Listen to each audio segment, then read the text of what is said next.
부르심 받들어 내 형제 섬기며 구주의 뜻을 따라서 내 정성 다하리.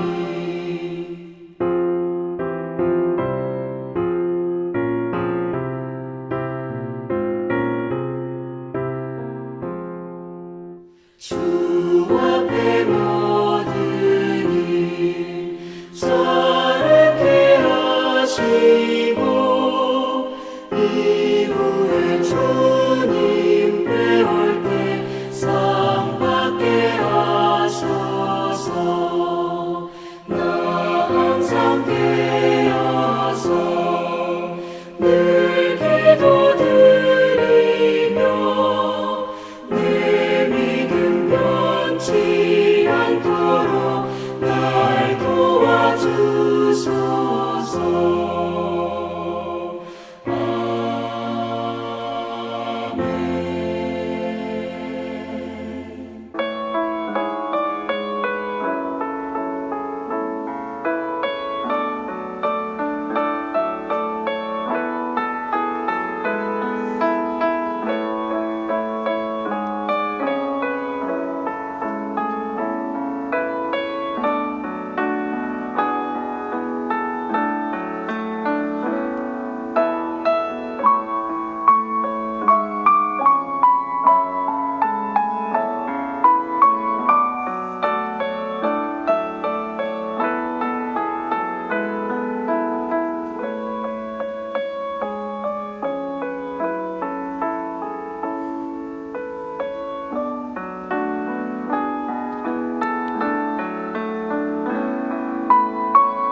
디모데후서 2장 1절에서부터 7절 말씀 교독하겠습니다. 1절 말씀.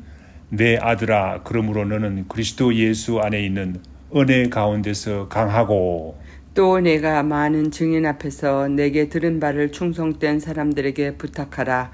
그들이 또 다른 사람들을 가르칠 수 있으리라. 너는 그리스도 예수의 좋은 병사로 나와 함께 고난을 받으라. 병사로 복무하는 자는 자기 생활에 얽매이는 자가 하나도 없나니 이는 병사로 모집한 자를 기쁘게 하려 함이라. 경계하는 자가 법대로 경계하지 아니하면 승리자의 관을 얻지 못할 것이며 수고하는 농부가 곡식을 먼저 받는 것이 마땅하니라. 7절 말씀 다 같이. 내가 말하는 것을 생각해보라. 주께서 범사에 내게 총명을 주시리라. 아멘. 본문 말씀에서 사도 바울은 믿음의 아들인 디모데에게 그리스도의 군사로서 사명을 다할 것을 말씀하고 있습니다. 여러분들은 어떤지 모르지만 저는 군인들을 좋아합니다. 넘넘하고 씩씩한 사관 생도들을 보면 사위 삼고 싶은 생각이 듭니다. 군인들의 절도 있는 생활, 시원시원하고 분명한 태도가 무엇보다도 마음에 듭니다. 그러나 무엇보다도 군인은 나라를 위해서 자신의 생명을 바치는 사람들입니다. 그렇기 때문에 더욱 군인들을 신뢰하는 것이 아니겠습니까? 성경에도 많은 군사들이 나옵니다. 훌륭한 신앙인을 나타낼 때 흔히 군사들을 내세웁니다. 그 중에서도 마태복음 8장 5절에서 13절에 나오는 백부장은 예수님께서도 그 믿음을 칭찬한 사람입니다. 백부장의 하인이 중풍병으로 괴로워하고 있었습니다. 예수님께서 가서 고쳐주겠다고 했습니다. 백부장이 말했습니다. 다만 말씀으로만 하옵소서. 그러면 내 하인이 낫겠사옵나이다 라고 했습니다. 백부장이 하는 말을 보십시오. 저도 남의 아래에 있는 사람입니다. 또한 저도 부하가 있습니다. 이 부하들을 가라 하면 가고 저 부하 보고 오라 하면 옵니다. 종이 있어서 종대로 이것을 하라 하면 합니다. 라고 했을 때 예수님께서 말씀하셨습니다. 내가 너희에게 이르노니 이스라엘 중에서 아무에게도 이만한 믿음을 만나보지 못하였노라 라고 백부장의 믿음을 칭찬하셨습니다. 주님께서 칭찬하셨습니다. 예수님께서는 이와 같이 말씀에 절대적으로 순종하는 믿음을 칭찬하셨습니다. 이스라엘 백성들이 광야에서 인구조사를 했습니다. 하나님께서 모세에게 지시하였기 때문입니다. 민수기 1장 3절 말씀, 이스라엘 중 20세 이상으로 싸움에 나갈 만한 모든 자를 너와 아론은 그 진영별로 계수하되. 그렇습니다. 하나님께서 싸움에 나갈 만한 자를 계수하라고 했습니다. 군대를 계수하라고 했습니다. 하나님의 백성인 이스라엘 백성에게 의미 있는 숫자는, 인구조사의 숫자는 무엇이겠습니까? 자신의 몸을 바쳐서 싸울 만한 사람들이 얼마나 됐냐 하는 것이었습니다. 그때 계수된 자의 총 숫자가 60만 3,550명이었다고 했습니다. 즉 다시 말하자면 이스라엘의 광야 교회의 힘은 60만의 군대에 있었습니다. 몸을 바쳐 싸울 만한 사람들의 숫자 60만에 있었습니다. 광야에서 행진할 때에도 군대를 중심으로 각 지파가 배치되었습니다. 그렇습니다. 우리가 이 세상에 살면서 신앙생활하는 것이 바로 이스라엘 백성들의 광야에서 행진하여 나간 것과 같습니다. 그러므로 우리는 그리스도의 군사로서 살아가는 것입니다. 우리의 전쟁은 영적 전쟁입니다. 사도 바울은 믿음의 아들인 디모데에게 오늘 우리가 읽은 본문 말씀 가운데서 그리스도의 군사로서 마땅히 할 바를 가르치고 있습니다. 칼을 들고 싸우는 군대가 아닙니다. 하나님의 교회를 위해서, 하나님 나라의 확장을 위해서 싸우는 영적 전쟁을 하는 군사입니다. 사도 바울은 본문 말씀 1절, 2절에서 그리스도의 군사로서 기본 자세를 이야기하고 있습니다. 디모데후서 2장 1절 말씀, 내 아들아, 그러므로 너는 그리스도 예수 안에 있는 은혜 가운데서 강하고. 먼저 사도 바울은 믿음의 아들인 디모데에게 그리스도의 군사로서 강할 것을 부탁하고 있습니다. 당연한 말이 아닙니까?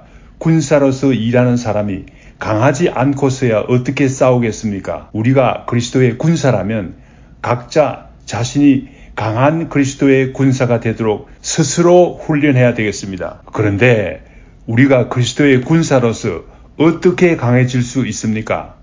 육체적인 운동을 의미하는 것이 아니라 우리가 그리스도의 은혜를 깊이 경험할 때 우리는 그리스도의 강한 군사가 될 수 있습니다. 왜냐하면 그리스도 예수 안에 있는 은혜 가운데서 강하고라고 했습니다. 우리가 그리스도의 은혜를 깊이 경험할 때 우리는 그리스도의 강한 군사가 될 수 있다고 합니다. 나이가 젊다고 강한 사람이 아닙니다. 나이 많으신 권사님들도 강해질 수 있습니다. 그리스도의 은혜를 깊이 경험한 사람은 강한 그리스도의 군사가 될 수 있습니다. 어떻게 막연한 것 같습니까? 여러분들이 영적으로 강해질 수 있는 자세한 방법을 드리겠습니다. 그리스도의 군사로서 완전 무장을 하려면 어떻게 해야 되겠습니까? 에베소 6장 10절 말씀에 나타나고 있습니다. 끝으로 너희가 주 안에서와 그 힘의 능력으로 강건하여 지고 마귀의 관계를 능히 대적하기 위하여 하나님의 전신갑주를 입으라 라고 했습니다. 그렇습니다. 우리가 하나님의 전신갑주를 입을 때 우리는 영적 전투를 위해서 강한 그리스도의 군사가 될 수 있습니다. 하나님께서 주시는 전신갑주는 무엇을 의미합니까? 주님께서 은혜로 주신 것들입니다. 마귀를 대적하기 위해서 꼭 필요한 우리를 보호하는 장치입니다. 대적을 이기기 위한 무기입니다. 먼저 진리로 허리띠를 졸라매라고 합니다. 똑바로 서야 되겠습니다. 의에 흉배를 붙이라는 말은 무슨 말입니까? 우리가 과거에는 죄인으로서 떳떳한 그리스도의 군사가 될 수 없었습니다. 사단은 우리를 이와 같이 참소합니다. 그렇지만 하나님의 은혜로서 우리가 떳떳한 의인이 되었다는 것입니다. 복음의 신을 신고 있으면 마음이 평안합니다. 아무리 어려운 영적 전투가 있어도 우리는 마음이 평안합니다. 우리가 강한 믿음을 가질 때 악한 자가 불화살을 쏘아대며 우리를 공격해도 우리는 막아낼 수 있습니다. 구원받았다는 확신은 바로 머리에 쓰는 투구와 같습니다. 하나님의 말씀은 달려드는 적들을 공격하는 무기가 됩니다. 오늘 본문 말씀에서 사도 바울은 그리스도의 군사로서 두 번째 중요한 기본 자세를 이야기하고 있습니다. 2절 말씀에 나옵니다. 사도 바울은 디모데에게 다른 사람들을 가르쳐서 같이 일할 것을 말씀하고 있습니다. 혼자서 모든 일을 하려고 너무 힘쓰지 말고 그리스도의 군사로서 팀워크를 하라는 말씀입니다. 그리스도의 군사로서 일하는 사람들은 팀워크를 하려는 마음의 자세가 필요합니다. 충성스러운 사람들을 잘 가르쳐서 잘 배운 사람은 또 다른 사람을 가르치고 해서 여럿이 같이 일하라는 것입니다. 우리말에도 백지장도 맞들면 낫다라고 하지 않습니까? 전도서 4장 12절 말씀, 한 사람이면 패하겠거니와 두 사람은 능히 당하나니 삼겹줄은 쉽게 끊어지지 아니하느니라 라고 했습니다. 주의 일은 효과적으로, 능률적으로, 확실하게, 분명하게 해야 합니다. 그러기 위해서는 팀워크를 해야 합니다. 팀워크로 하자면 사람이 필요합니다. 말하자면 같이 일할 사람이 필요합니다. 아무리 좋은 이론이라도 같이 일할 사람이 없으면 팀워크를 할 수 없습니다. 같이 일할 사람을 만들어야 되겠습니다. 본문 말씀 3절에서 5절 말씀에서는 사도 바울은 그리스도의 군사로서의 복무 규정을 이야기하고 있습니다. 어떤 복무 규정이 있습니까? 첫째, 그리스도의 군사는 어려움을 이길 준비가 되어 있는 사람입니다. 사도 바울은 나와 함께 고난을 받을 준비가 되어 있어야 한다 하고 3절 말씀에서 밝히고 있습니다. 바울은 고린도 후서 11장 24절에서 27절에서 복음을 전가하다가 당한 어려움을 밝히고 있습니다. 40에 하나 감한 매를 5번 맞았으며 3번 태장으로 맞고 1번 돌로 맞고 3번 파선하는데 일주야를 기품해서 지냈으며 27절 또 수고하며 애쓰고 여러 번 자지 못하고 줄이며 목마르고 여러 번 굶고 춥고 헐벗으노라 라고 했습니다. 그러나 사도 바울은 복음 전거의 사명을 그만두지 않았습니다. 어려움 가운데서도 복음 전거의 사명을 그만두지 않았습니다. 그리스도의 군사로서 복무 규정의 첫째는 어려움을 이길 마음의 준비가 된 사람입니다. 집사나 혹은 장로로서 주님의 몸된 교회를 위해서 일하는 사람이 조그마한 어려움을 당해서 쉽게 물러서는 사람이라면 주의 군사로서 적합하지 않는 사람입니다. 하나님의 나라의 확장은 어려움을 이길 준비가 되어 있는 사람에 의해서 이루어집니다. 그리스도의 군사로서 복무 규정 두 번째는 4절 말씀에 나옵니다. 4절 말씀, 병사로서 복무하는 자는 자기 생활에 얽매이는 자가 하나도 없나니 이는 병사로서 모집한 자를 기쁘게 하려 함이라. 그렇습니다. 두 번째 복무 규정은 자기 생활에 얽매이지 않아야 한다고 합니다. 왜냐하면 그리스도의 군사는 우리 주님을 기쁘시게 하기 위해서 나선 사람입니다. 자기 생활에 얽매여서 주의 일을 2차, 3차로 제쳐놓은 사람이라면 그리스도의 군사로서 적합하지 않다는 말입니다. 그리스도의 군사는 그리스도를 기쁘게 하는 것이 첫째 우선순위입니다. 여기에서 자기 일에 얽매이지 않는 사람이라면 어떤 사람을 말합니까? 가정에서 맡은 일, 직장에서 맡은 일을 팽개치고 주의 일을 한다는 말이 아니지요. 그렇지 않습니다. 가정이 있는 사람이면 가정의 일을 잘 정리해 놓으면 온 가정이 주의 일을 같이 할 수 있지 않습니까? 이런 사람은 오히려 주의 일을 하는데 날개를 단 사람과 같습니다. 직장 일이 많아서 주의 일을 못한다고 핑계대는 사람도 있습니다. 그러나 직장의 일도 잘 정리해 놓으면 직장 일에 얽매이는 것이 아니라 주의 일하는데 도움이 됩니다. 오히려 도움이 됩니다. 유대인들의 우화 중에 다음과 같은 재미있는 이야기가 있습니다. 하나님께서 천지 창조를 하실 때 일입니다. 하나님께서 각종 동물을 만들었습니다. 새들이 불평을 했습니다. 하나님께서 왜 우리 새들에게는 가늘고 약한 다리를 주셨습니까? 거기다가 무거운 짐을 어깨에다 매달아 놓았습니까? 라고 불평을 했다고 합니다. 그 중에 용기 있는 독수리가 어깨를 움직여 보았습니다. 그랬더니만 온몸이 가벼워지고 공중을 날 수가 있었습니다. 여러분들이 맡은 어려운 일들은 주의 일을 하는데 방해되는 것이 아니라 잘 정리해 놓으면 오히려 주의 일을 하는데 도움이 되는 것입니다. 세 번째 복무 규정은 5절에 나옵니다. 5절 말씀, 경계하는 자가 법대로 경계하지 아니하면 승리자의 관을 얻지 못할 것이며 라고 했습니다. 규정을 지키지 아니하면 면류관을 얻지 못한다는 말입니다. 승리의 면류관을 얻지 못한다는 말입니다. 아무리 능력이 많아도 육상 선수가 법대로 경기하지 않으면 승리의 면류관을 쓸 수가 없죠. 법대로 하지 않으면 실격된다는 사실을 우리는 잘 알고 있지 않습니까?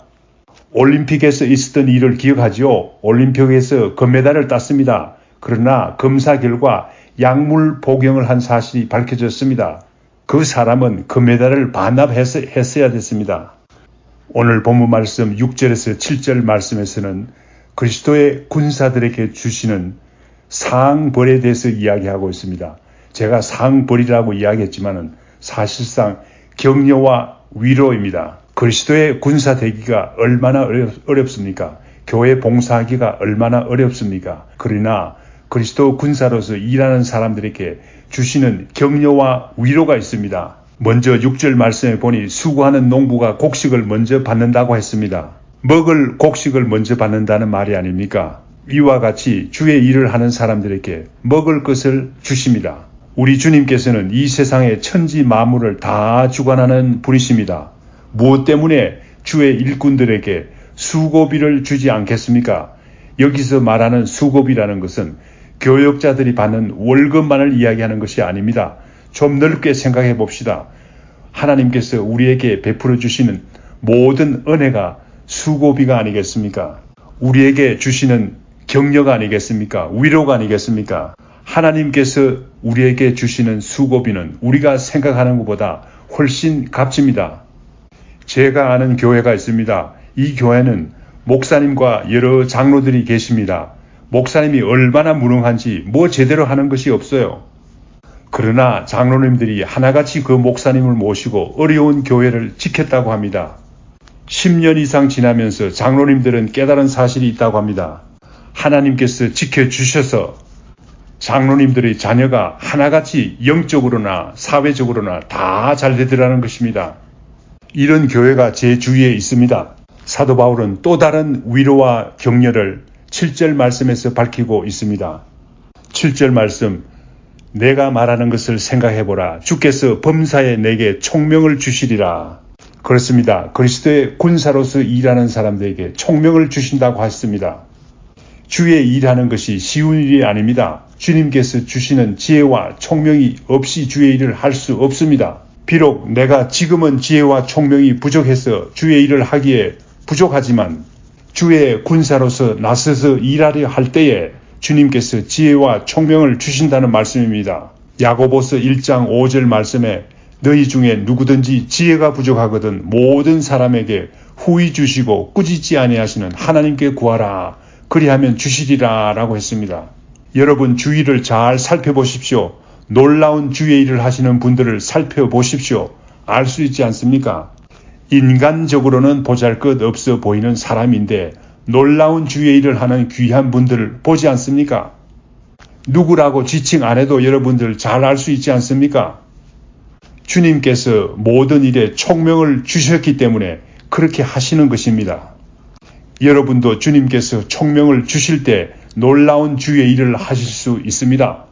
다 같이 기도하겠습니다. 주님 감사합니다. 말씀의 은혜를 주신 것 감사합니다. 어려운 가운데서도 생명을 걸고 모든 일에 임하는 그리스도의 진정한 군사로서 일하게 하옵소서. 주님 저희들은 힘과 능력이 부족합니다. 주님께서 주시는 은혜의 능력으로 하기를 원합니다. 고난에 처해서도 주님을 부정하는 사람이 되지 않게 하옵시기를 간절히 빌고 원하옵나이다. 어려움을 이기고 주의 말씀을 순종하는 사람들이 되게 하옵소서. 어려움에 처해서는 사도 바울의 마음을 배울 수 있게 하옵소서. 그러나 주님 저희들은 주님의 위로와 격려가 필요한 사람들입니다. 주님의 위로와 격려 없이는 일할 수 없는 사람들입니다. 주님께서 주시는 위로와 격려로 주님께서 주시는 총명으로 일할 수 있는 사람들이 되게 하옵소서. 이 모든 말씀 예수님 이름으로 기도드립니다. 아멘. 하늘에 계신 우리 아버지여, 이름이 거룩히 여김을 받으시오며 나라의 임하옵시며 뜻이 하늘에서 이룬 것 같이 땅에서도 이루어지이다. 오늘날 우리에게 일용할 양식을 주옵시고 우리가 우리에게 죄 지은 자를 사하여 준 것 같이 우리 죄를 사하여 주옵시고 우리를 시험에 들게 하지 마옵시고 다만 악에서 구하옵소서. 대개 나라와 권세와 영광이 아버지께 영원히 싸움나이다. 아멘.